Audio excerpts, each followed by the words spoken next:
Hello, good evening, and welcome. This is Samuel Trapp. You are on Dem Radio, and I am speaking to you live.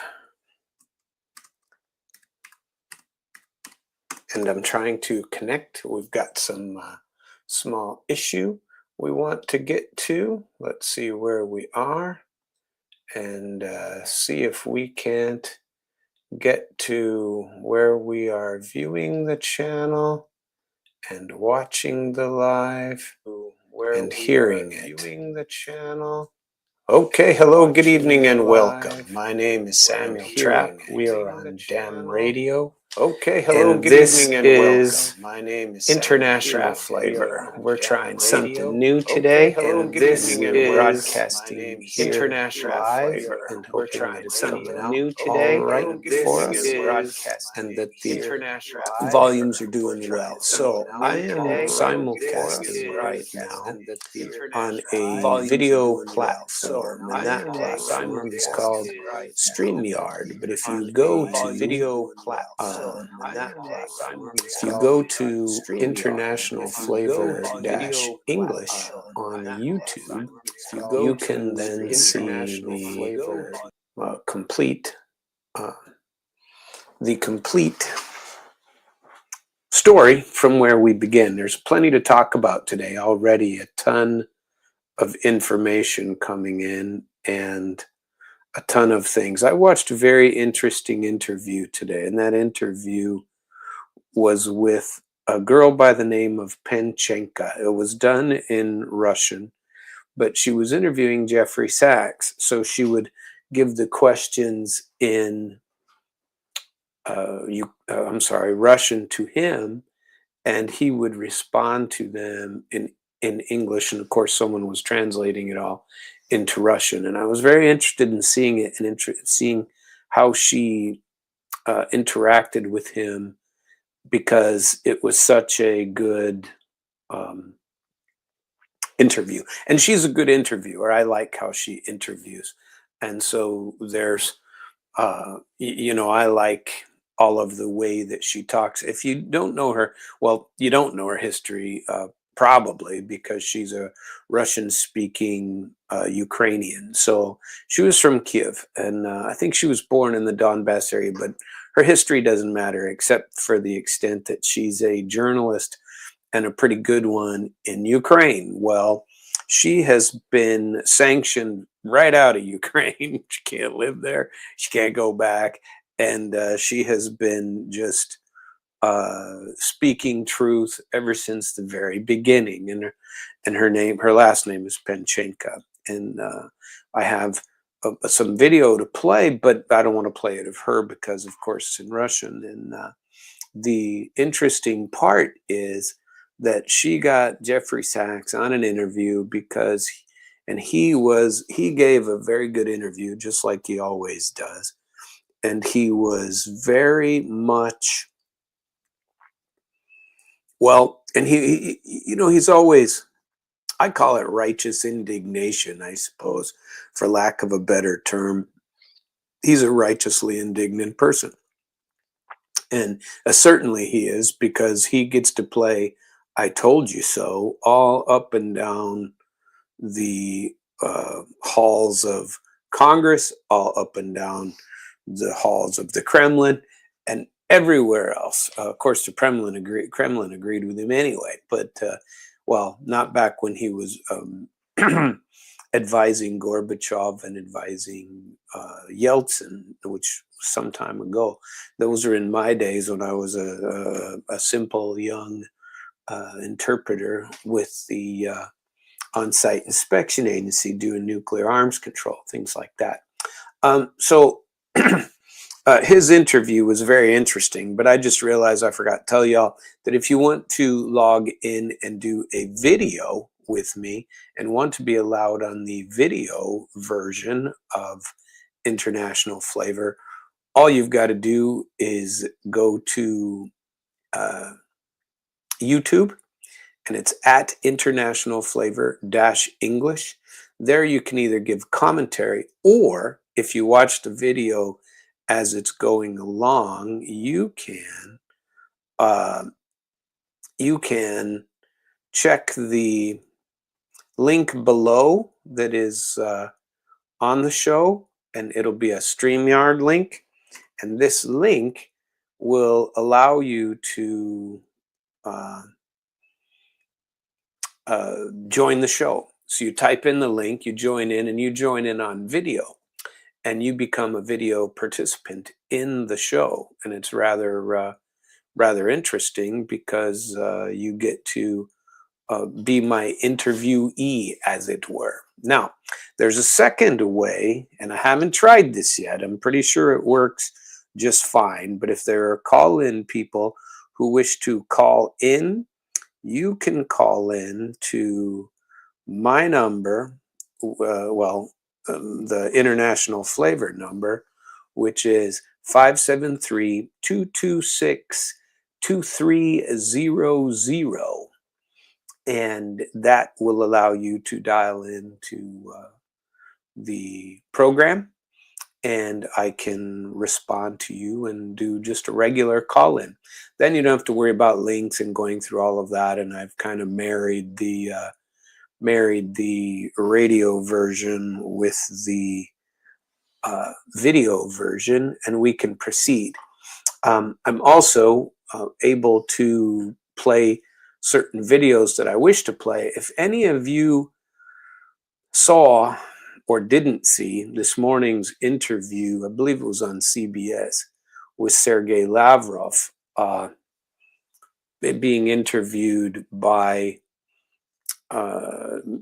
whatever host it was rather entertaining. There's a lot of news this past week. So the Pope, of course, passed away, and the funeral was this past week. So many faux pas come up from that. So we've heard plenty of news about how horrible it's all been with Trump's wardrobe. Apparently, he committed all kinds of grave sins by not dressing appropriately for the funeral service. By the way, if you wish to comment on the show or anything like that, you just reach out to Samuel T, that's me, at internationalflavor.com. And I try to go over the emails once or twice during the show and see what it is. But apparently, there was quite the brouhaha of Trump and his, I don't know, his wardrobe, Trump wardrobe at the funeral, Trump's outfit at the funeral. So here's and of course everybody wants to talk about how Melania saved him, right? And everybody else wants to talk about how horrible it was that he had on a blue suit. Apparently, this is a bad deal, and quite the faux pas, because you're not allowed to wear a blue suit at the Pope's funeral, or it'll become a talking point, right? And everyone wants to talk poorly about that. And here we have on TMZ, criticism not coming out of the blue is what this is called on TMZ. And one guy shows up in a blue suit to the Pope's funeral. Well, that's and you'll never guess who, it says. So they want to make fun of him for this. But if you look, there's Zelensky seated in the front row. What the hell is he wearing? You know, he's wearing his typical joke outfit, as if he's battling on the front lines or something. And that is nonsensical, what he is doing on the front lines. And he is not doing anything on the front lines. He's sitting in the front row at the funeral for the Pope, wearing his typical pullover shirt and combat boots. And people are all out of their way to try to defend him and want to talk about how he is he should be defended, because oh, geez, this is his, he's in a war-torn country. Okay, he's not a war. He isn't fighting the war. He's sending people to die, and he can't wear a suit to a damn funeral.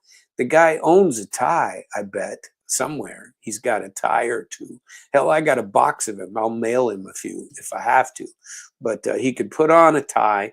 He can put on a suit for a funeral. And I think that is 10 times more disrespectful to the honor and the I don't know. I don't want to say greatness or anything like that, but to the honor and the reverence of the moment in a funeral for a world religious leader, and you can't even wear a suit. I mean, come on. How tough can it be to go out and buy a suit? You've gotten enough money from the United States government. Sure, there's tons of it that there's all kinds of corruption going on over there. But the news of the day, all of the news was talking about this meeting, if you want to call it a meeting, this meeting that was allegedly arranged between, uh, well, Macron obviously was the mastermind of it all, and he's supposed to hold the Green Goblin's hands the whole time while they are going to speak to Trump. Obviously, Trump kind of chewed him out the last time they were together, and that didn't go too well for the old Zelensky monster the last time. And so that just didn't go very well when he met in the White House. So Macron was allegedly going to have this all set up for the Z-Man to come in, and there's a whole video of it that you can watch, and we won't on the show here. I haven't tagged it or got it in here. I want to play a little bit of the Lavrov interview, if at all possible, and that I do wish to do, and so I can put but we'll get to that later. But the Zelensky debacle of going in and sitting down and chatting with Trump. So first, I want to talk about how nonsensical it is that nobody should be there for political purposes. So you don't politicize the funeral of the Pope. You don't, I mean, how poor in taste is this? Now, I got to beat up a little bit on Trump too because of this, because he allowed it to happen. And I thought he was smarter than this. And I thought he would not allow it to happen. But he's made faux pas after faux pas on this deal. If you want to claim that his suit was blue and he shouldn't have worn a blue suit, fine. His suit was blue, by the way. I don't give a rip. But I don't think that those old style rules of everyone must wear black apply anymore. I just don't. I think it still requires you to wear a suit, but I'm in the middle of the road there. I don't think you should wander around. I wouldn't let any of my kids show up to a funeral. And Zelensky's mom ought to be smacking him around a little bit and going, hey, what in the world? You're going to a funeral, dude. Didn't I teach you better than that? Obviously, nobody has, because he just does what he wants. And he looks ridiculous in that outfit. Just for once, somebody throw the boy a suit or something, and let him wear a suit. Wouldn't it be nice if he did? And but he doesn't. And so the way this interview went in the beginning was Macron had it all lined up, and they were going to go and meet, and here they are, basically even in the Vatican play where they're having the funeral. They couldn't do it later in the embassy or some other meeting place other than in the Vatican. And here we are with Zelensky wanting to talk to him. There are 3 chairs pulled up, but Trump said no to Macron participating. And so Macron didn't get to participate. Zelensky and Trump sat down, and allegedly nobody knows what they were saying. There are reports of what they've said afterward, and something that one of the guys I like to listen to put it pretty funny, and he said that you can't, Trump of course, blasted out what the content of the meetings was because he couldn't help it. That's just what he did. And so he put it out on Truth Social what it was. And so Zelensky, Macron, the entire European community, everyone has been trying to shut down the the the peace talks, has been trying to continue the war or to expand the war, to increase the United States involvement, to force Trump to do something more, including Lindsey freaking Graham. Now, everybody knows who listens to me at all what I think about Lindsey Graham. I think Lindsey Graham and his uh, ilk are the reason for this war completely. And Lindsey Graham, of course, is pushing to keep the gravy train running. There were videos of him back in. He's been a huge Ukraine backer ever since the beginning. He wants this war to continue. He's the one who said that we ought to be happy that all the money or most of the money that we're allocating to Ukraine is getting spent in the United States buying arms for Ukraine. And we're not dying. Our guys aren't dying. Their guys are dying. Here are the things that he puts out. And so Lindsey Graham is all about more money for Ukraine, all about continuing this and saving poor Ukraine. And he's the guy that created this scenario for Ukraine. Guys like him are the reason we are involved in this war right now. And so something has to be done about this. Nothing will. But he's already got a new package lined up. He's already got more money. More sanctions are what he's after. He's after more sanctions. And so he give us some more sanctions. Can we have some more sanctions, please? Why don't we line these sanctions up and see what we can do? And he's got them all lined up as if he thinks this is what's going to win the war. And most of it is on Russia's alleged shadow fleet that is out there, other people under other flags of other nations selling oil in different countries, so transporting oil in different countries. That is what is happening in the shadow fleet debacle. And everybody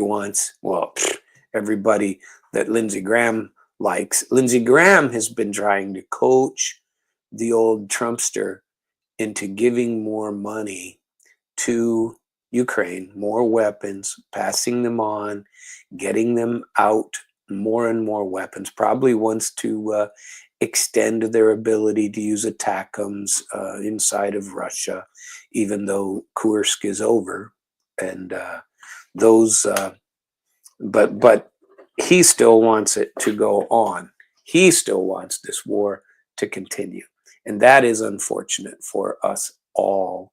And it's certainly unfortunate for all the Ukrainians because they are the ones losing all the blood here.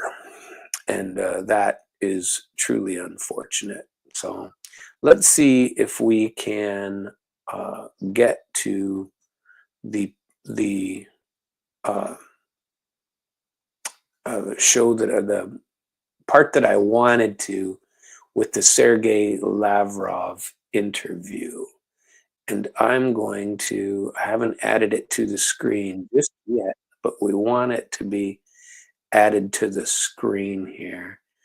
And Sergei Lavrov, as everybody knows,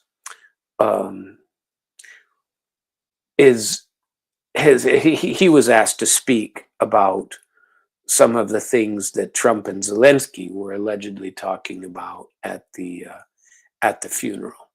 And like I said, the news has not been very kind to Trump as a result of that. And Trump hasn't helped himself any with some of the things that he has said related to the settlement talks and uh, oh, Vladimir, stop, because Putin's army is still bombing Kiev and people are dying still over there and the war should just end. And so, but nobody's talked about what concrete offers are out there to try to end this war. They just don't exist yet. We don't have the concrete amount of we don't know what the concrete proposals are one way or the other. They haven't been passed out to the world, except by Trump in various tweets, which is one of the things that I've got to complain about. Is he's always just tweeting away, and if and you probably might settle things sometimes a little bit quicker if you weren't so quick to throw everything out into the entire world. All of it. Everything goes out to the whole world right away. Anything you want to say. And, oh, Vladimir, stop. Okay, Vladimir, stop. Where were we on the Zelensky stop? Now, he said some mean things about Zelensky as well on a couple of occasions. He doesn't necessarily speak too well about him. But here we are allegedly negotiating peace. And Zelensky and Lavrov go meet him. I'm sorry, Zelensky and Macron go and meet him in the Vatican. First Zelensky, then Macron, and then we have Trump putting out tweets and saying things like, "Oh, Vladimir, stop," and putting down, looks like we might have to sanction him some more because he's bombing into Kiev. And I think that his own team isn't providing him enough information about what's really going on. And it's really sad to say, but he probably should listen to Sergei Lavrov more than he should listen to his own folks, or at least get the other side of the story from when you're talking to Lavrov, because we're attempting to negotiate a peace settlement. Everyone knows what the peace settlement would likely be. At the beginning of the middle of the week, Trump was saying that this ought to be resolved. We're going to recognize Crimea. We're going to recognize Crimea. We're going to say that Crimea is Russia. That's what we're going to do. And we're going to make sure that everyone knows that Russia has taken over Kiev, and you're not getting Kiev back. I'm sorry, you're not getting Crimea back. It's not going to happen. And it's unfortunate that but now here he is changing direction and going the other way. And I don't understand that. This I don't get. It's now he's beating up or trying to beat up on Putin. It's not going to work. First, he sends Rubio around, and Rubio knows the other side because he participated in the negotiations. And he said afterward, we finally hear the other side of the story. We finally hear what the end game is here. And we want bilateral negotiations between the US and with Russia. And this war needs to end. And if they don't end it, we're out. Okay, now the way I saw that is listening to Rubio is that we're not involved anymore. This is not for us to no longer play around with. It's just not. And so to hear him say things like that, and then for Trump to come out and say something a little bit different is somewhat on the ridiculous side, as far as I'm concerned. And it doesn't make a lot of sense to me. So I think that we're going to play, if at all possible, a little bit of the Lavrov interview with CBS, I think it was. Let's see where we are here. I believe it's I believe it's true. What do we have here on CBS? We shall add her to the screen. I believe it's true. What do we have here on CBS? Let's see here. Add her to the screen. Add her to the screen, and here let's see. This is a 43-minute deal, and it needs to be. I want to play a couple of key parts that I've tagged, but let's start at the beginning because she jumps right into it. Play a couple of key parts. We go now to Russia's foreign Let's start at minister, the beginning Sergei because Lavrov. she jumps right into it. Good morning, Minister Lavrov. I want to ask you about what happened in Kyiv. There was a large Russian attack on that capital city about 1 o'clock in the morning. President Trump has said publicly the Russian strikes are not necessary and very bad timing. Vladimir, stop, was his quote. What made it worth killing civilians when Ukraine says it's ready for a ceasefire? Was his quote. We only target military goals or civilian sites used by the military. President Putin expressed this for so many times, and this is not different this time as well. We never consciously target civilian sites, unlike the Zelensky regime. So was this an intentional attack then, not a mistake? Well, I see this argument has been going on for a little while here, and I think that this argument needs a little bit of discussion, is what I think, and it is not often it isn't well enough discussed here, and it needs to be better discussed here because it just this point is what they're always trying to make. They're always trying to make the point that Russia is killing civilians. Well, Russia turns around and makes the point that, oh, by the way, we only attack military targets. And the Ukrainians are doing what is continually, they've done it for a long time, is they put their military inside of schools, inside of, Russia normally doesn't bomb churches, but they've been putting people inside of churches for a long time because nobody wants to bomb the church. And they've been putting them inside, for sure, schools, daycares, cultural centers, any place like that.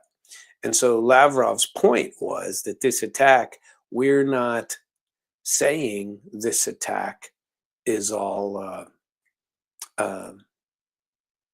because it is not a legitimate target. It's a legitimate target, but sometimes you have collateral damage. I'm not saying it's okay.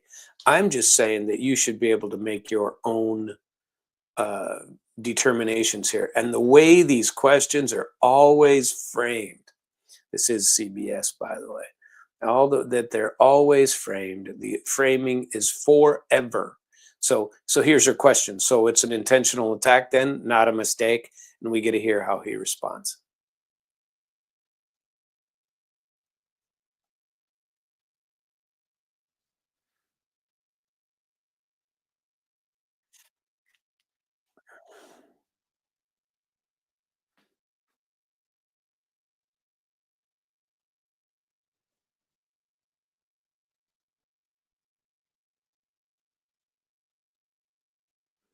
I think there's something wrong with the sound there. What is going on with the sound? We don't know, but are we off of the screen here? I'm not sure what is going on. Okay, well, it appears to be doing well now. I don't understand if we had a little sound issue there or not. Let us make sure that is not the case. We don't want that to happen. Let's try it a little bit more. So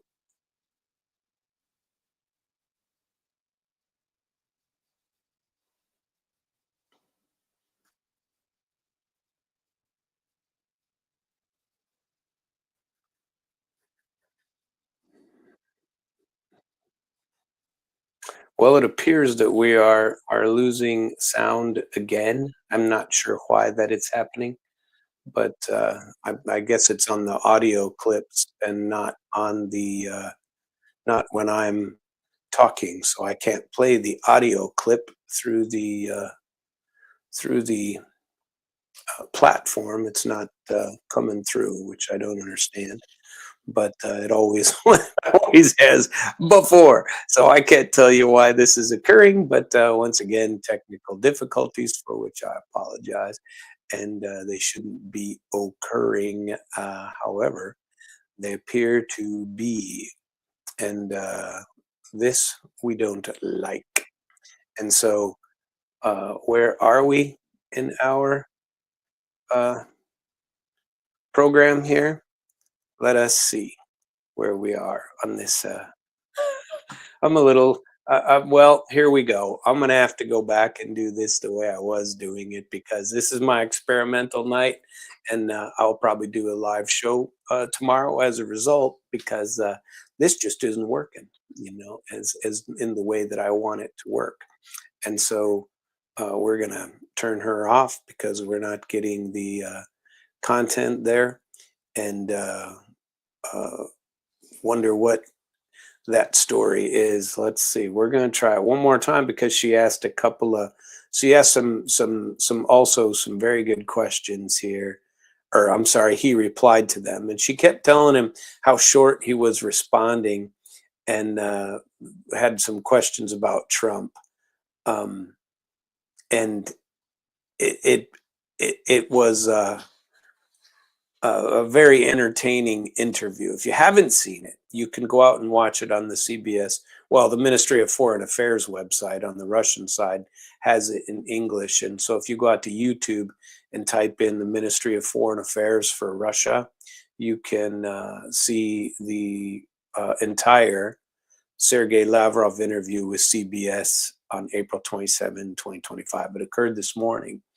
And nobody watches CBS, but the interview was pretty entertaining. I always tell people that Sergei Lavrov is a very good foreign minister. He has been the foreign minister for 25 years. He's the longest serving foreign minister in the world. And he's been the foreign minister for 25 years, I want to say. But hell, it could be 30. I'm not positive on that, but it could be in the range of 30.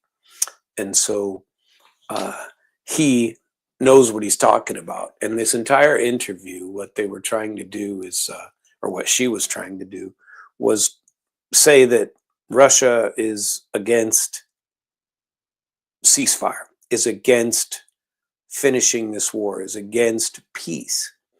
And that is, of course, what Zelensky is trying to put out. It is what the world is trying to put out, that this is the fault of Russia. And Russia has been very consistent in what they have said from the very beginning. And from the very beginning, they have said, look, all we want is to have the root causes, the base causes, the reasons for this conflict addressed. If people like Lindsey Graham hadn't been pumping this war for as long as he has been pumping it, it would be a different world right now. It just would. And that, I think, is extremely unfortunate for the world. And we have the Sergei Lavrov is the world trying to for the world straighten out the Lindsey Grahams of the world who have never met a war they didn't like. That guy would go to war with your grandmother if he thought it would put some money in his pocket. Go to war with your military-industrial complex. The guy has never ever voted against the war. You won't. I challenge anyone to tell me what war he has ever said no to. There isn't one. You won't find one. And the guy is still attempting to create an enemy that doesn't exist, as is CBS still attempting what they are pumping out, as is, and it's just it's not right what they are doing, and it's not it's something that we all should be forced to deal with, because just because they want to continue war and sanctions. Now, Lindsey Graham says he only wants his sanctions. You know, he just wants the sanctions to continue. And that's what he's all about. You know, give me my sanctions. He just wants the sanctions to continue. Let us see how these sanctions continue. Let us see how we can pump them up. Let us see how we can increase them. Let us see if there's any way possible to get people to believe the lies that we've been spreading, that Russia is on the verge of collapse. Now, if we just give Russia a few more sanctions, they're going to collapse. And that'll be it. That'll be it. Well, Lindsey Graham, I think you are definitely mistaken in that regard. I think it's a shame, in fact, because you have been an honored member of a high-level organization, the United States Senate, an honored time.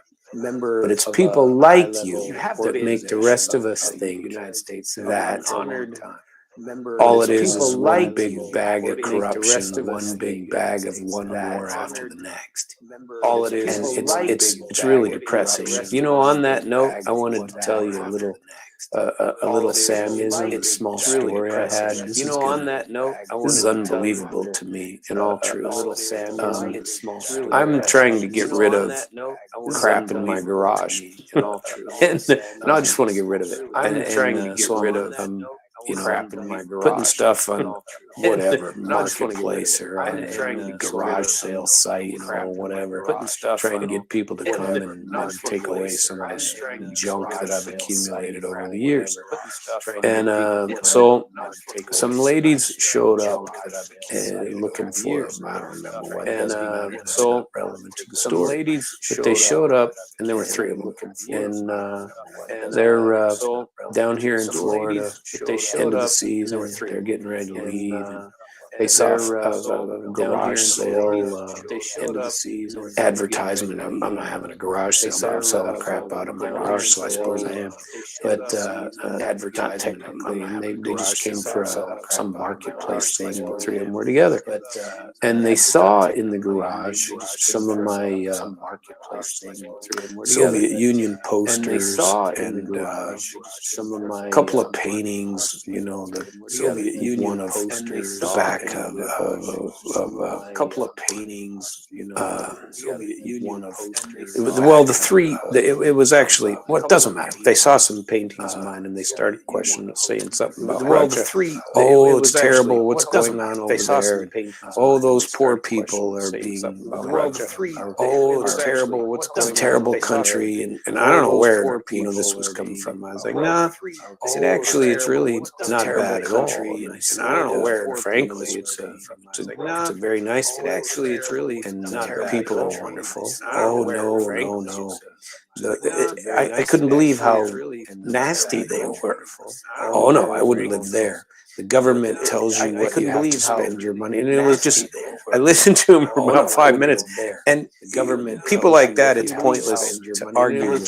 But I listened to him for about 5 minutes, sitting there going. Government people like that have absolutely no clue what I'm sitting there going. Government people like that have absolutely do they understand the conflict in Ukraine. They probably couldn't find Ukraine on the map. I know that other people have said that. I'm stealing it from them. They probably couldn't find Ukraine on the map. It's unbelievable how ignorant, how totally ignorant people are it's unbelievable of Russia and what it, and totally hateful. They don't know why they hate Russia, but they've been told to hate Russia for their entire lives. They don't know why. And so this is what we're supposed to do: is hate Russia. And we're supposed to love the Green Goblin and anybody coming from Ukraine, because they're fighting for freedom. They're not fighting for freedom. That is, they're fighting for sure. It ain't for freedom. They're for sure. I hate to laugh about it, but I believe even they know in Ukraine that they are not fighting for freedom, and they know that they need to get rid of the Z-Man. They personally they know, and I wish we hadn't had a little bit of a cutoff there on personally they know. Sergei Lavrov interview, because there were some other parts that I wanted to talk about here, because she was asking about the ceasefire and how it got derailed. And it's been derailed by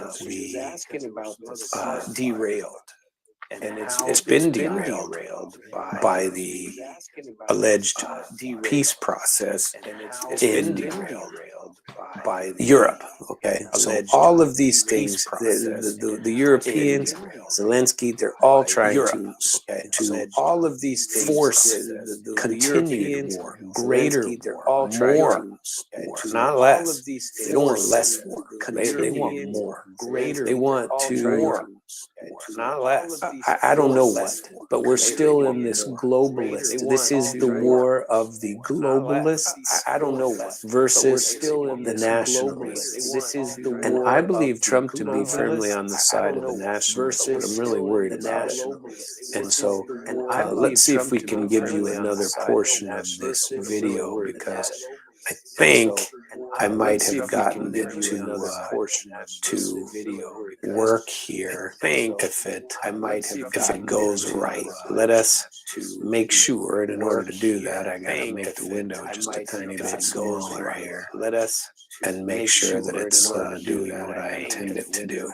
So let's make sure that it's going to be heard here. Let's hear some more. Ukraine accepted on March 11th. Let's make sure that it's going to be U.S. heard brokered here. ceasefire without preconditions.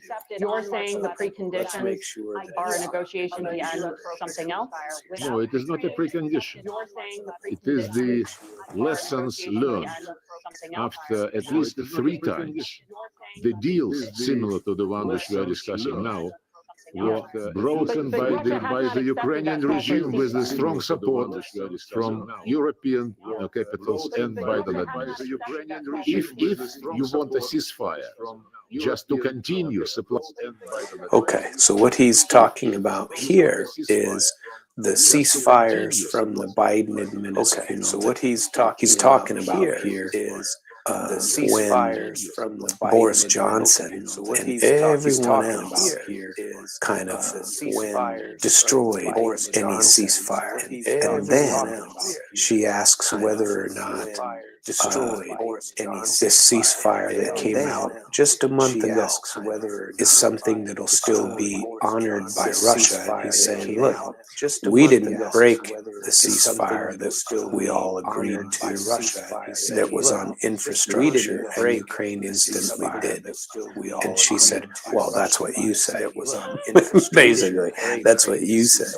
And nobody ever listens to anything put out by the Russian side. And that's the sad part of it all, is that nobody ever listens to anything put out by the Russian side. People like me, and in fact, everybody else that says anything pro-Russia, people like me, and those people are useful idiots, useful tools of Russia, and we're Putin's puppets, if you say anything like it.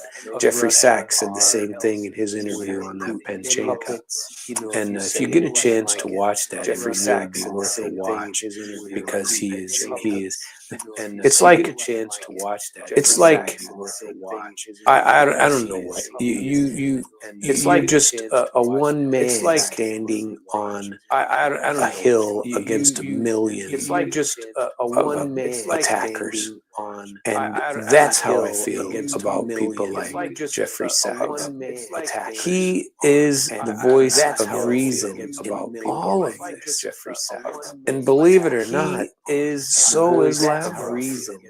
And I used to think that so was Trump. But I'm really, really worried. And I used to think because Trump, unfortunately, is being manipulated. These people like Lindsey Graham are they keep feeding him, and you can only be fed so much. They keep, how everybody always said that alcohol is an acquired taste. Well, by God, Lindsey Graham is definitely everybody always said that alcohol. Nobody wants him. You don't want Lindsey Graham to be your taste, and I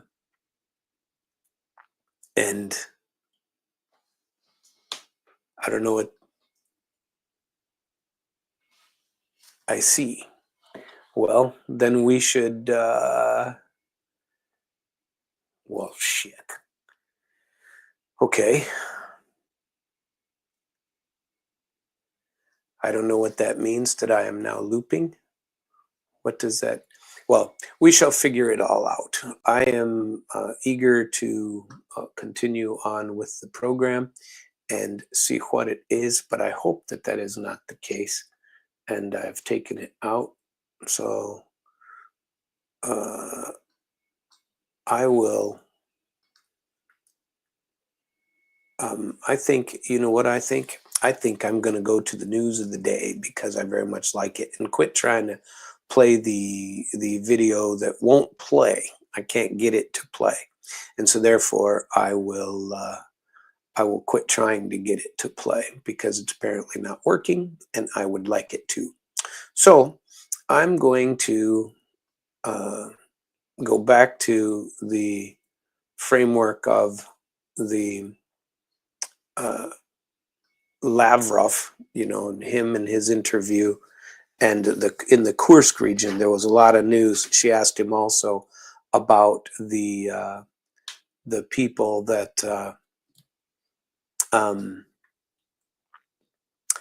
the North Koreans, they're fighting in Kursk because over the weekend they were talking about the North Koreans being part of the. Why now? I don't know what is going on. I got no sound at all.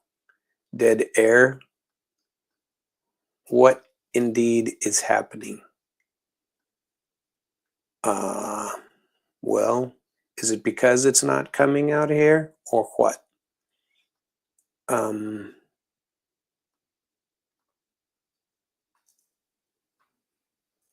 Son of a bitch.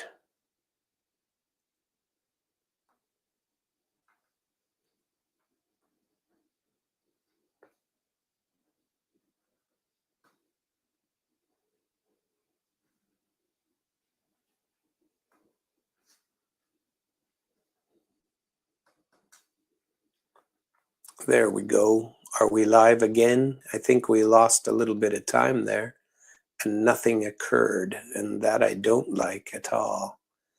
And we're not positive where this is going, but he said, he said it doesn't matter. Had a bit of an issue there technically, and trying to get the video to not loop the way it has been looping, and I think I have repaired it, but I'm really apologize for that. I think tomorrow I'll do a show live and get rid of this bad actor tonight. I need to go back to the way I was doing it, as I have trouble learning new tricks. Teaching an old dog new tricks is not the way to go. So I believe that I am, in fact, going to, I may even end the program early. How about that? I don't know. And I think tomorrow I will be on at the normal 5 o'clock time. I'm sorry, 4 o'clock time, without the parameters of the video, and I may give up on this.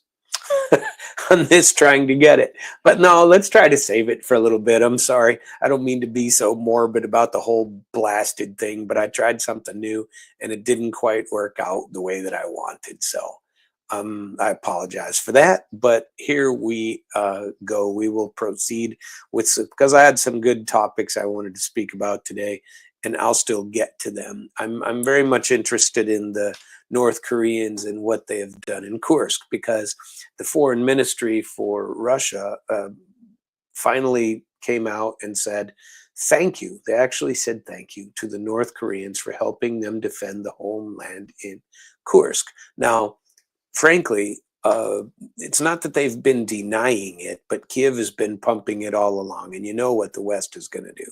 They're going to say that you have to believe that the Russian forces, the Russian military is destroyed, that the Russian military is so substandard that they have to invite in the people from North Korea, the soldiers from North Korea.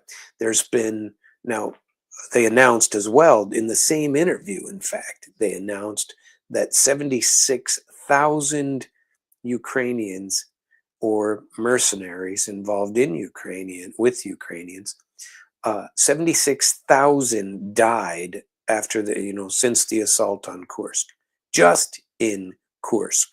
Okay, the 76,000 have been killed, and they've got so many more still in custody, that they have captured a whole bunch, that more wounded, and all of that. But we're supposed to believe, now you're supposed to say, that because there were also 10,000 North Korean soldiers, allegedly at the end, they had 10. One interview said as high as 11,000. First, they were talking about, Zelensky claimed there were 1,000 there. Then he claimed there were 5,000. Then he claimed there were 10,000. The last number, the biggest number they ever got to was 11,000, right? And so finally, the Kursk region over the past weekend, they took out the last city, they captured the last remaining village, and the Ukrainians are all gone from the Kursk region. And in fact, Russia has pushed pretty far into the Sumy region, and so they're inside of Sumy. But now people like Lindsey Graham and anybody else would say, listen, the Russian army, Graham's been saying this forever. Pretty soon we're just going to push them and they'll topple. It'll be the end. This is the end because of course it's the end. Look, they can't even take over back, can't even take Kursk back over. They have to get over here and bring in these North Korean soldiers. Well, there are a lot of reasons you could bring them in. And knowing a little bit about Russia, I know that they have a joint defense agreement with a lot of different countries, including North Korea. And it was reported a long time ago that the North Koreans wanted to send some of their soldiers over. They wanted them to fight in Ukraine. And Russia said no. They can come over and help us defend Kursk, but they cannot go into Ukraine. And nobody's ever claimed that North Koreans have gone into Ukraine. They've helped defend Russia, and now that it's over, in Kursk anyway, on the Russian side, how many there were, who they were, and any of that is no longer at issue. Just the Russians saying thank you. Now, meanwhile, everybody wants to talk about this as if it makes Russia somehow weaker. Meanwhile, the Russians have put, and I've reported about here even, that the numbers of mercenaries, I've put up the numbers of how many mercenaries there were. There have been 11,000 or something like that, 15,000 at the last count. How many Western mercenaries have died in Ukraine. The largest number was allegedly coming from Colombia. And they say that there were a whole bunch, but in these Western numbers, you don't really get the same. Let's see. It says how many Westerners are, it's called responsible statecraft. At March, this is an old document though. It came out in March of 2024. And they were claiming that there were 1,000 Canadians inside. 1,005 Canadian mercenaries have gone to Ukraine to fight. 491 of them had been killed. And Canada is not number one on the list. According to one Russian update, 2,960 mercenaries came from Poland, and 1,497 of them were killed. Number two is the US with 491 of its 1,113 mercenaries killed. Now, these numbers have gone up dramatically, but that's last year's numbers that they're talking about here. And so those numbers are not current at all. But there's plenty of Westerners that have gone to fight. So why is it such a big deal that the North Koreans come to help defend inside of Russia when the Ukrainians certainly aren't fighting alone? There are so many that have come from other countries, and those numbers, like I said, were never correct in the first place, but they indicate somewhere in the neighborhood of 15 to 20,000 at least that were going there. Many have been captured. I don't know if you've seen a lot of the stories about the British kid that got captured over there and what Russia is doing to them. This is sad, especially if they catch them in Kursk. Especially if they catch them in Kursk, they're charging them with terrorism under criminal law and putting them away. There's that kid from England, went to jail for 19 years. He's going to go, and he's only 22 years old. And you wonder, what in the hell? What were you thinking? What are you thinking to go over there and be part of this? What are you expecting to gain? You sure as hell can't be doing it because of the money, because they're only making, $4,000 a month, something like that.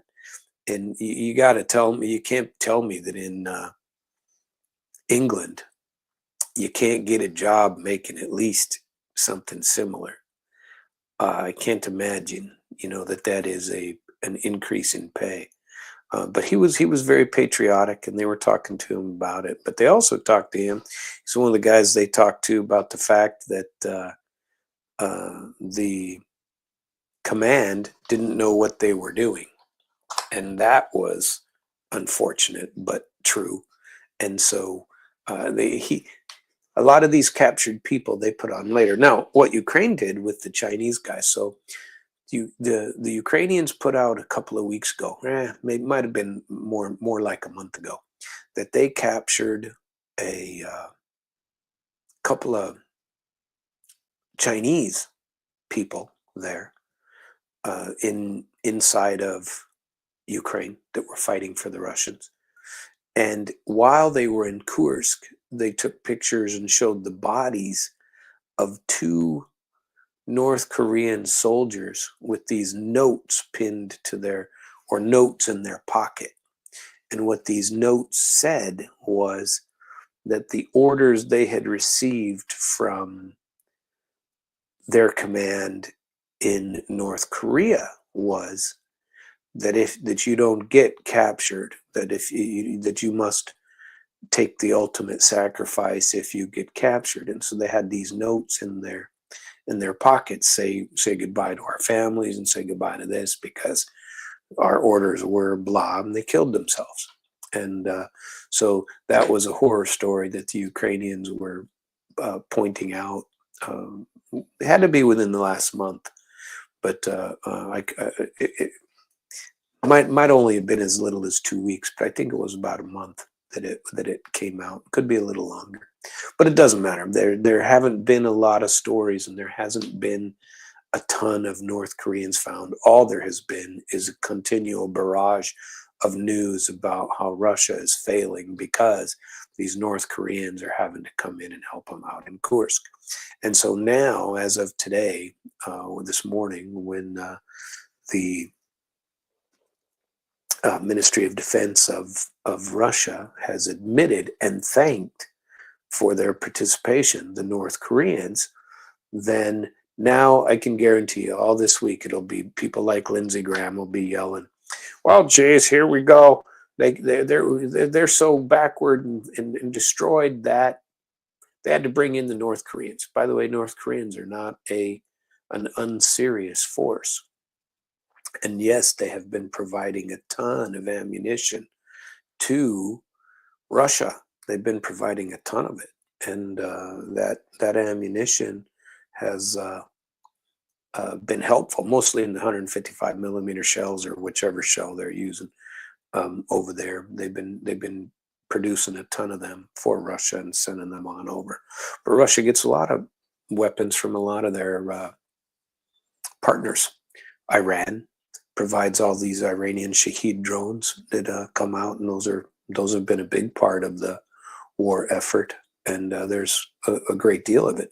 But where is Ukraine getting all of theirs? Russia's buying those weapons, by the way. It's not like they're not paying for them. Ukraine is just running the streets begging for more. And I really feel like this war, it really needs to end. It just does. And I'm not sure that it's going to. With the start of the show, I was telling you about the nonsense going on at the Pope's funeral. And unfortunately, I think that is going to, things like that are going to prolong the war. And I think that here comes Trump, and if he sanctions Russia like Lindsey Graham wants him to, that's not going to help end the war. It's just not. It is going to increase the likelihood that this becomes Trump's war and not Biden's war. And Trump has been selling this narrative that this is Biden's war, this Obama's war, except when he wants to say, but I'm the guy that gave you all those cool javelins. I'm the guy that said, Obama wanted to give you blankets and I gave you javelin missiles. And the javelins haven't done a whole lot, but he gave them to him. They came from Trump. And then he was getting smart with the destruction of, getting rid of the monetary funding of this whole debacle. But Lindsey Graham's right there trying to get some more, trying to get some more money for these people. And I don't like it. Well, Rubio came out with something on sanctions here not long ago. Okay, it was today. In fact, the article came out, but he's been speaking about it in a couple of outlets. U.S. administration has abstained from imposing new sanctions on Russia over Ukraine, believing such a move would jeopardize negotiation and prolong hostilities, said Marco Rubio. Speaking on Meet the Press, Rubio questioned the usefulness of placing new restrictions on Moscow, stating that Washington was hoping to see whether diplomacy would work first. Now, I enjoy hearing this from Rubio, but somehow I just don't buy it, because he's a big neocon, and he would be in the camp of the people like Lindsey Graham. He likes his money too. And so I'm a little worried about that. But here's his quote. The minute you start doing that kind of stuff, you're walking away from it, from the war, as he said they were going to, by the way.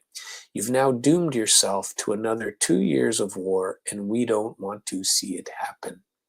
Rubio claimed that the U.S. is the only country or institution speaking to both Kiev and Moscow, and only U.S. President Donald Trump has the potential to bring the warring sides to the negotiating table. Now, he also said that the end of the month was the end of the line, is what Rubio has said.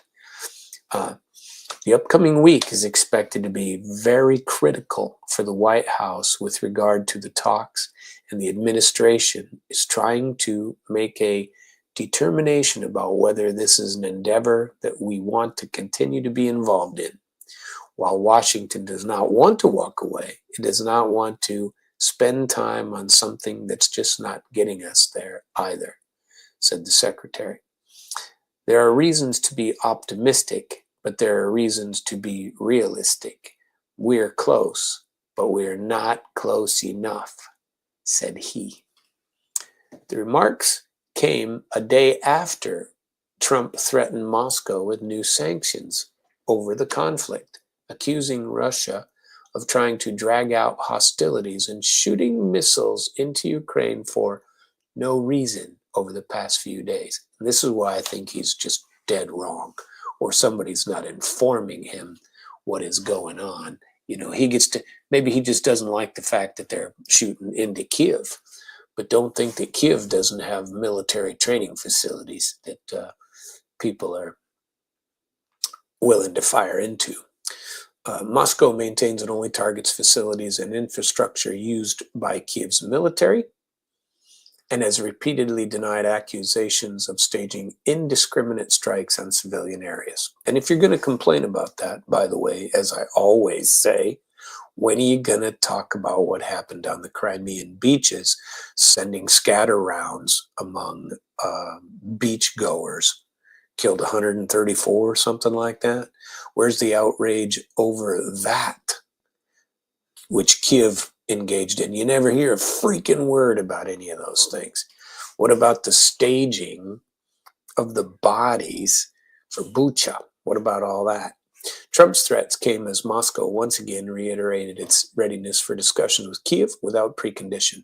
Kremlin spokesman Dmitry Peskov confirmed the topic was brought up by Russian President Putin during a meeting with Trump's special envoy Witkoff in Moscow on Friday. Ukraine's leader, Vladimir Zelensky, explicitly banned negotiations with Russia as long as Putin is in charge in October 22. Since then, he has seemingly softened his position, claiming the negotiating ban conserved everyone in the country but him. Most recently, Kiev demanded an unconditional ceasefire before direct talks can happen. You know why? So he can rebuild, so he can regroup, so he can do all the things that Sergei Lavrov mentioned in that damn interview that I couldn't play for you. And I'm really depressed over that. I'm sorry. And I will have to regroup and do it again. Maybe I'll plan the show for tomorrow and do it another way. Maybe that would be the better way to go. I don't know, but I'm a little grumpy about it. Sorry about that. Let's see. Oh, have you heard about what happened in the Russian general's assassination? How about this? Ignat Kuzin acted on orders from Ukrainian handlers to plant a bomb that killed Yaroslav Maskalnik in a Moscow suburb. Russian investigators charged a man with carrying out a car bomb attack that killed a senior general in a Moscow suburb last week. Suspect confessed to acting under orders from Ukrainian security services, said the investigative committee. In a statement released Sunday, investigators announced 42-year-old Ignat Kuzin faced charges of committing a terrorist act and illegal handling and manufacturing of explosives. Committee spokesperson Svetlana Petrenko said Kuzin fully admitted his guilt and agreed to confirm his testimony during an on-site investigative procedure. Kuzin was detained shortly after the explosion that killed Deputy Chief Operations of Russia's General Staff, Lieutenant General Yaroslav Maskalik, on April 25 outside his home in Balashika.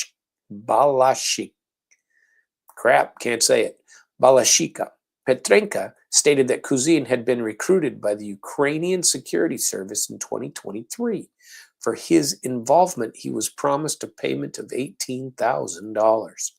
Investigators added that Kuzin moved to Russia in September 23, awaiting specific instructions from his Ukrainian handler.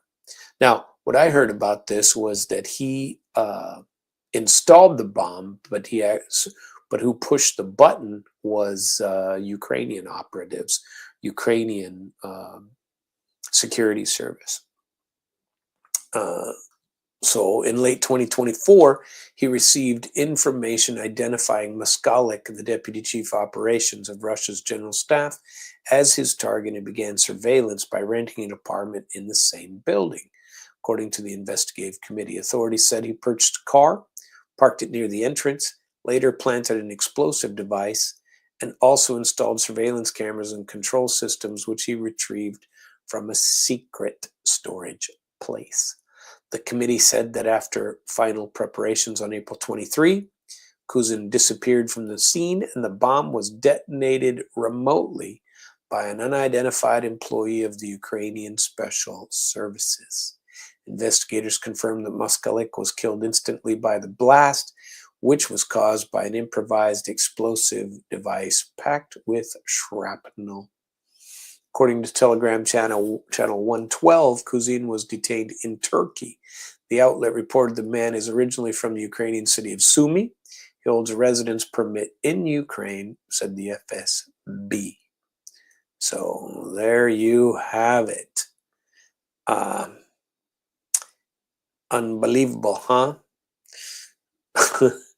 Nonsense, nonsense, nonsense. What we're putting up with these days of trouble and gloom. So one of the things that Lavrov was talking about in another one of the things he talked about in his discussion with that CBS lady was that the largest nuclear plant was never discussed with any of them during their last investigations with the president or with anybody else. And so that, I think, is interesting news in and of itself. And what Lavrov has said, several outlets reported the U.S. president would like to take the Russian-run Zaporizhzhia nuclear power plant under Washington's control. You remember I even said something about that on last Thursday's show. U.S. has made no offer to Russia regarding the future of Zaporizhzhia, the power plant, said Sergei Lavrov. That's what he said to CBS. The diplomat's remark followed media reports about Washington's alleged plans vis-a-vis the installation. And it was pretty funny, actually, in the interview. If you get a chance, you should listen to it. Because the lady asked it 3 times. He goes, you keep wanting me to give short answers. I mean, and I can't explain this without giving you a long answer. And I've answered this question 3 times because she didn't listen. She kept trying to twist to what he'd say. And it was pretty comical. The energy facility, which is Europe's largest nuclear power plant, has been under Russia's control since March 2022. I reported some of this last week, so I apologize for repetitive. Later that year, Zaporizhzhia region's residents voted to join Russia in a referendum, which Ukraine dismissed as a sham. When asked during an interview with CBS on Sunday whether U.S. President Trump had approached Moscow over the Zaporizhzhia nuclear power plant, Lavrov said, "We never received such an offer." He added that if we do, we would explain that the power station is run by the Russian Federation state corporation called Rosatom. It is in very good hands, he said, noting that the facility is being monitored by IAEA personnel permanently stationed at the site. If not for the Ukrainians' regular attempts to attack the power plant and to create a nuclear disaster for Europe and for Ukraine as well, the safety requirements are fully implemented, Lavrov said. When further pressed on the issue, the minister reiterated, I don't think any change to the facility's status is conceivable. We cannot speculate on something which is really not being mentioned during the negotiations. So she kept trying to tell him because it has been reported. In fact, maybe even Trump said something about it. Said this Zaporizhzhia nuclear plant, we suggest that we run it and we split we split the power between Ukraine and with Russia, but the U.S. runs it. And Lavrov, when she first asked a question, he says, we're not in the habit of giving out our information or discussing what happens in negotiations. We're not. She goes, well, Trump put it out there. Trump said that the U.S. was going to take over the plant, and that was part of the deal. He says, we don't talk about these things that are given up in negotiation. And she kept pressuring him on it, and he answered the question 3 times.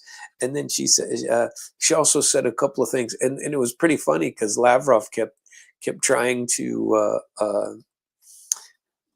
keep his answers short, and he'd say, is this answer short enough? and he's trying to keep his answers short because apparently he got chewed out before he started that maybe his answers were going to go too long or whatever, because he likes to explain his answers. On Tuesday, Axios, citing unnamed sources with direct knowledge of the discussions, reported that American officials had presented Kiev's representatives with Trump's final offer to end the Ukraine conflict during talks in Paris last week. According to the outlet, that proposal includes designating the area around the Zaporizhzhia nuclear power plant as neutral territory under U.S. administration. Last Sunday, the Wall Street Journal carried a similar report citing anonymous sources. In March, Trump claimed that Vladimir Zelensky had proposed that the U.S. assume ownership of his country's nuclear power plants. The Ukrainian leader, however, refuted this assertion, stating that he and Trump had only discussed potential U.S. investment in Zaporizhzhia nuclear power plant. So my thought process would go something like this. So you say something to Zelensky. Zelensky says, no, that's not what I said. By the way, it's not his power plant anymore anyway, because Russia's occupied it for at least 2 years. And so that would be somewhat of a... He said no. It started out with him saying no. I'm not going to agree to that. But I can imagine that somebody sitting in the room would go, well, it's actually, you've already lost it. If we took it, you might have an opportunity to get it back, but you're not getting it back from Russia. That's not going to happen. And so if we make that offer to you, this is what we would want. But there's been no real offer. All there is Zelensky trying to prolong the war so he doesn't lose his power.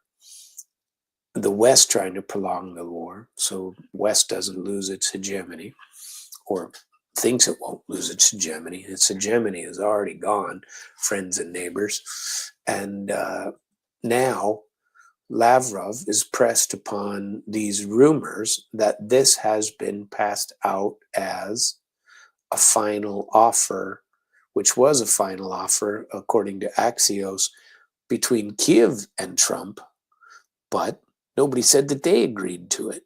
And so now we've taken that little message and pushed Lavrov with it, and Lavrov said 3 times, we haven't discussed that. We haven't received that information. We wouldn't talk about it if we had received that information. And she kept pushing on it and saying, well, it's been put out that you have. And he said, well, whatever, here's your answer then. And he gave the answer that nobody wanted to hear, well, that she didn't want to hear, of course, was that it's being run by Rosatom, and Rosatom is the people who are going to continue to run it. So anyway, there you have that. And if I didn't cover it well enough in the beginning, this Macron being snubbed during the Trump-Zelensky meeting, I'm going to tell you a little bit about it here. French President Macron was sidelined when his U.S. counterpart Donald Trump and Vladimir Zelensky met before the funeral of Pope Francis on Saturday. Footage from the Vatican showed him being left out despite the Ukrainian leader's apparent expectation that he would join. There originally were 3 chairs sitting in the little oval room that outside the Vatican where they were meeting, and there were 3 chairs set up for them to talk in the middle of the damn hallway, and suddenly there were only 2, and Trump said no. he didn't speak to him. So there you go. Anyway, that's a long story, but here's Zelensky wearing his pullover again. Ugh, I hate the picture. I just can't stand it. Drives me bananas. Let's see what we got for opinion coming up these days. This is a good opinion piece. I read this one. Not a single North Korean violated his oaths. No thanks, Kiev. Russia and the US can reconcile without Ukraine. That's true. India's done playing nice. It's time to punish Pakistan. Remember that story I told you the other day? That's depressing too, by the way. I didn't like that story. Let's see. Let us go into the Russia wants immediate peace. Zelensky wants perpetual war. I happen to agree with this almost entirely. The tragedy of Ukraine today is not merely the physical devastation of its cities or the displacement of its people. It is a political paralysis at its core, embodied in the figure of Vladimir Zelensky, a man who, under the guise of defending sovereignty, has turned the prospects of real peace into a distant mirage. Once again, we see Zelensky putting forward a laundry list of preconditions before he will even consider sitting down for direct talks with Vladimir Putin. A full ceasefire, complete withdrawal from what he calls occupied territory, international security guarantees, and a tribunal for alleged war crimes. The list grows longer every week. In essence, he demands that Russia first capitulate to all of Ukraine's strategic objectives, nullify its military advantage, and admit guilt before any negotiation begins. One might ask, what exactly would be left to negotiate? Negotiations, by their nature, are predicated on compromise, not on ultimatum. In a genuine dialogue, both sides bring their grievances, demands, and visions to the table, without first requiring the other to surrender all their positions. But Zelensky's approach ensures that talks can never begin because his preconditions predecide the outcome in Kiev's favor. It is unserious, irresponsible stance that can only prolong the suffering of his people. On the other hand, Vladimir Putin has repeatedly reaffirmed his readiness to engage in talks without precondition. This openness should not be dismissed lightly. Russia holds all the cards on the battlefield. After the sweeping victories in Kursk and steady advance in the new Russian territories, it is Russia, not Ukraine, that is dictating the military realities. Yet despite being in a position of strength, Moscow shows a willingness to negotiate. A responsible leadership would seize this opportunity to end the bloodshed. Zelensky instead chooses to throw it away. One might argue that Russia's preconditions are baked into the military situation, and rightly so. In negotiations, power does matter. Russia's achievements on the ground create a natural incentive structure for talks. Kiev comes to the table recognizing its diminished position, while Moscow can be expected to negotiate from a position of strength. This is the normal course of conflict resolution throughout history, but Zelensky's precondition that Ukraine must regain all its lost territories first is absurd. It demands the total reversal of the battlefield situation without acknowledging the military realities. In effect, he asks for fantasy. This raises an uncomfortable question. Does Zelensky really want peace? Every day the war drags on as the day Zelensky remains in power without facing democratic accountability. Under martial law, elections are indefinitely postponed. Criticism is muted. Political opponents are sidelined or silenced. Dissent is framed as pro-Russian treason. Furthermore, the endless war provides a convenient channel for billions of dollars of Western aid to flow into Ukraine. By the way, that Panchenko video, she talked a lot about corruption in Ukraine. It was, wow, with Jeffrey Sachs. And he said, well, I don't know anything about that. She said, well, I do. Anyway, money to flow into Ukraine. Money too often disappears into a black hole of corruption, never reaching soldiers or citizens who need it most. On the international stage, Zelensky continues to enjoy the lionization of Western media as the brave David facing the Russian Goliath. His celebrity status ensures endless speaking tours and photo ops. The moment the war ends, so too does this era of personal glory. The messy reality of rebuilding a bankrupt, fractured and corrupt state would quickly erode his myth. It's no wonder, then, that Zelensky clings to absurd preconditions. They offer a fig leaf of righteousness while ensuring that talks will never happen. They buy him time, money, power, and prestige at the cost of Ukrainian lives. Meanwhile, the suffering grows. Ukraine's best and brightest are sent to the front lines to defend indefensible positions. Entire towns are depopulated. Infrastructure collapses. A generation is sacrificed, not in pursuit of peace, but in service to a leader who sees in perpetual war the means of his own political survival.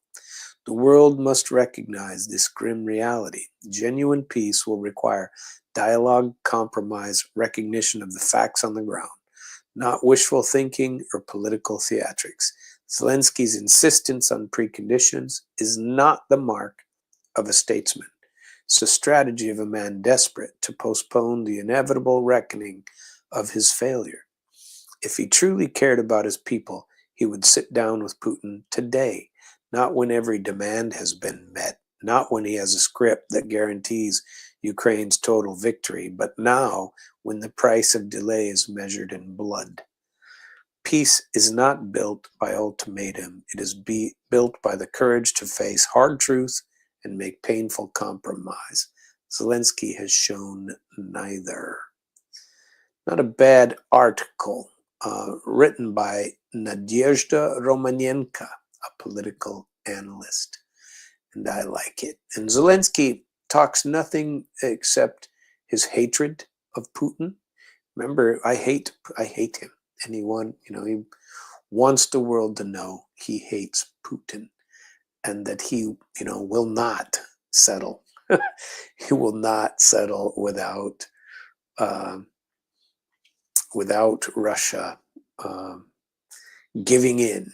Russia must give in, and Russia will not give in, sadly for them all. Sadly for the Z-man, he's not going to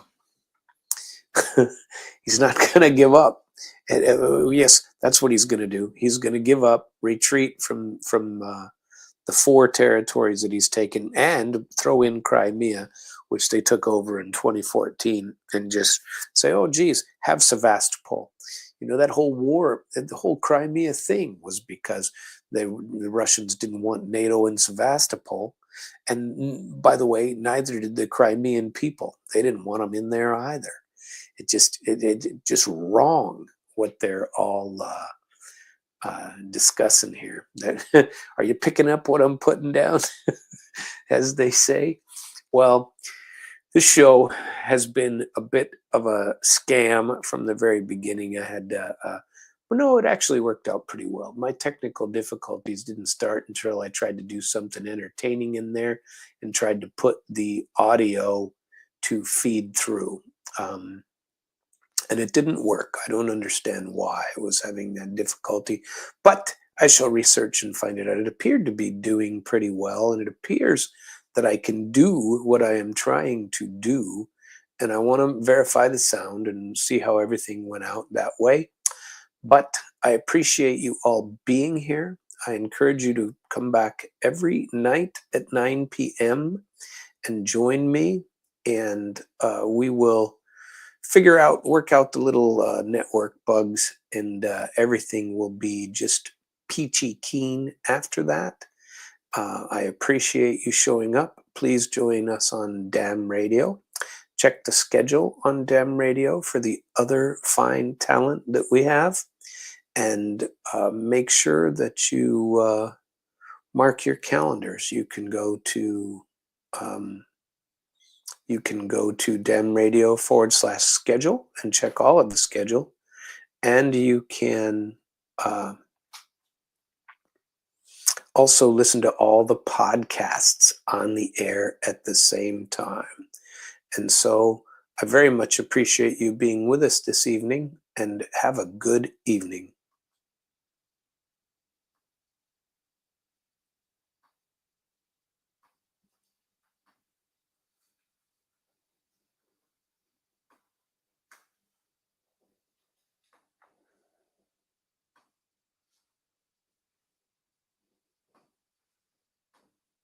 Meanwhile, on the StreamYard app, Sam will continue to talk on the StreamYard app, and but he will log out on the actual place where he needs to log out. And I apologize for any errors that came up during that broadcast. And I invite you to join us in again, please.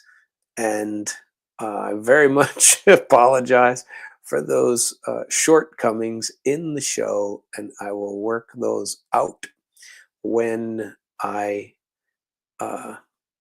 when I am able. Just a couple of little things here. You can always log in and join the show at internationalflavor.com. I try to post them each day, and I very much would appreciate it if you give me a pass on that last one. Join us again tomorrow, and have a good evening. Thanks for joining.